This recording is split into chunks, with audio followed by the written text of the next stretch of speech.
আমরা আজকে এখানে বসেছি এবং যেহেতু এটা আমরা লোকাল গভর্নমেন্ট, আমরা সেন্ট্রাল গভর্নমেন্টকে আমরা পুরা লিখিত একটা দিব। সেইভাবে আমরা আজকে প্রথম সভা করলাম এবং তার মধ্যে প্রথমে যেটা আসছেন আমাদের যারা বলছেন আজকে প্রত্যেকের থেকে যে আসছেন ভিসি এবং প্রিন্সিপালের পরামর্শটা আমি আপনাদের সামনে তুলে ধরছি। ক্ষতিগ্রস্ত শিক্ষার্থী, বিশেষ করে যারা নিহত এবং আহত আছে, তাদের পাশে ইমিডিয়েটলি দাঁড়ানোর জন্য এটি আজকে এসেছে, যে তাদের পরিবারের কাছে যাওয়ার জন্য, যারা নিহত হয়েছে তাদের পরিবারকে যাওয়ার জন্য পরিবারের কাছে, এবং আমাদের ভাইস চ্যান্সেলর মহোদয় যারা আছেন এবং অধ্যক্ষ যারা আছেন ওনারা বলছে আমরাও আপনার সাথে যাব, অর্থাৎ প্রত্যেকটি আহত এবং নিহতদের বাসায় গিয়ে তাদের পরিবারের পাশে যাওয়ার জন্য। এবং পরিবারে অনেকে আতঙ্কে আছে, যারা চিকিৎসা অবস্থায় আছে, কিন্তু তাদের কাছে কোনো টিচারও যেতে পারছেন না, যে টিচাররা গেলে আবার টিচারদেরও কি অবস্থা হয় কি না হয়। এই জন্য ওনারা একটা অভয় চান যে আমরা যেন তাদের সাথে গিয়ে টিচারও যেন ছাত্রদের খোঁজ নিতে পারেন যারা আহত এবং নিহত আছেন। আমরা বলেছি অবশ্যই আমাদের আজকে এখানে একটা সেন্ট্রাল কমিটি ডেস্ক খোলা হচ্ছে, সেই ডেস্কের মাধ্যমে ওনারাও ওনাদের সকল তথ্য দিতে পারবেন আমাদের সমাজ কল্যাণ যে ডিপার্টমেন্ট আছে সেই সমাজ কল্যাণ ডিপার্টমেন্টের মাধ্যমে। এখানে একটি কথা এসেছে যে কিভাবে শিক্ষা অঙ্গনে আরো বেশি সাংস্কৃতিক চর্চা এবং খেলাধুলা আরো বেশি করা যায় পড়াশোনার পাশাপাশি, সেটি আমাদের ভাইস চ্যান্সেলর মহোদয় কয়েকজন বলেছেন।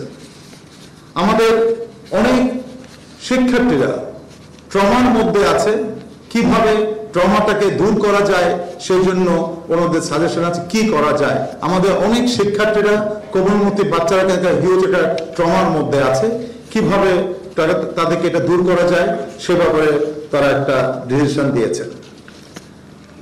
সরকারি ছাড়াও বিকল্প কেরিয়ার আছে, এই বিষয়ে শিক্ষার্থীরা তাদের উদ্যোগ হওয়ার বিষয়ে উৎসাহ দেওয়ার জন্য ক্ষতিগ্রস্ত শিক্ষার্থীরা তারা চিকিৎসা সহায়তা প্রদানের জন্য আর্থিক সহায়তা চেয়েছেন। অনেক ছাত্রছাত্রীরাই তারা আহত অবস্থায় আছেন, তাদের কাছে চিকিৎসার টাকা নেই। আমরা বলেছি, মাননীয় প্রধানমন্ত্রী বলেছেন, এবং আপনারাও আমাদের কাছে চান অ্যাড্রেস দিয়ে আমরা সেটা পুরোপুরি আহত চিকিৎসাদের পাশে সিটি কর্পোরেশন থাকবে, এটি আমি বলতে চাই।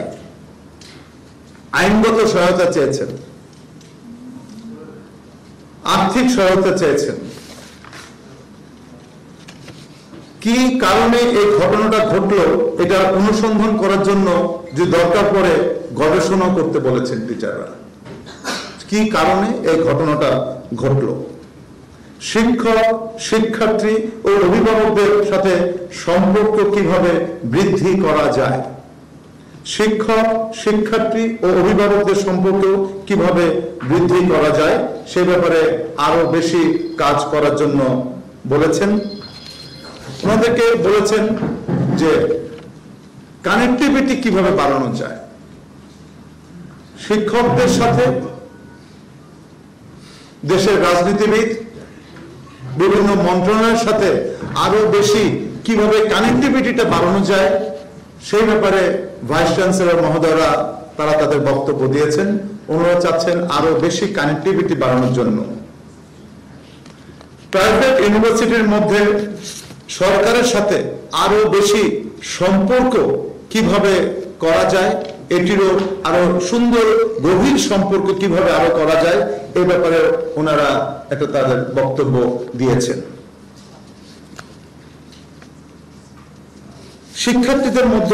শিক্ষার্থীদেরকে কিভাবে ক্লাস করা যায়, অনেকে সাজেশন আসছে যে অনলাইনের মাধ্যমে কিভাবে ক্লাস শুরু করা যায় কি না যায়, সেটি অনেক ভাইস চ্যান্সেলর বৃন্দ এবং অনেক শিক্ষক বলছেন যে অনেক ছাত্ররা তারা চাচ্ছেন ক্লাস করতে।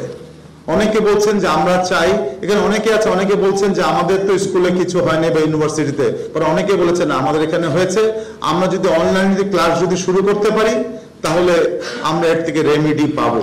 আবার অনেকেই বলেছেন অনলাইন ক্লাস শুরু করার আগে এই যে ছাত্রদের মধ্যে যে আন্দোলন যেটা আছে এটিকে কিভাবে যারা অত্যন্ত সেলিব্রিটি অনেক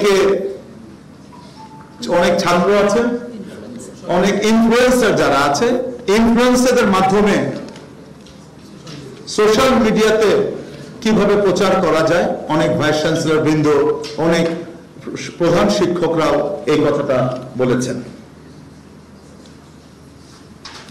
শিক্ষার্থীদের প্রতি কঠোর বক্তব্য না দিয়ে তাদের প্রতি কিভাবে সফটলি তাদেরকে হ্যান্ডেল করা যায়, এই বক্তব্যটাও কিন্তু আসছে, যে কিভাবে আরো সফট ভাবে এই কোমলমতি শিক্ষার্থীদের মনের ভিতরে ঢোকা যায়, সেই ব্যাপারে বলা হয়েছে যে শিক্ষার্থীদের যাতে ওদের সাথে যেন কঠোর না হয়, সেই জন্য বলা হয়েছে যে তাদেরকে আরো কোমলভাবে, আরো নমনীয় ভাবে হ্যান্ডেল করা যায় নাকি, এই ব্যাপারেও বিভিন্ন ভাইস চ্যান্সেলর বৃন্দ এবং প্রধান শিক্ষক বৃন্দ সেটিরও মত দিয়েছেন।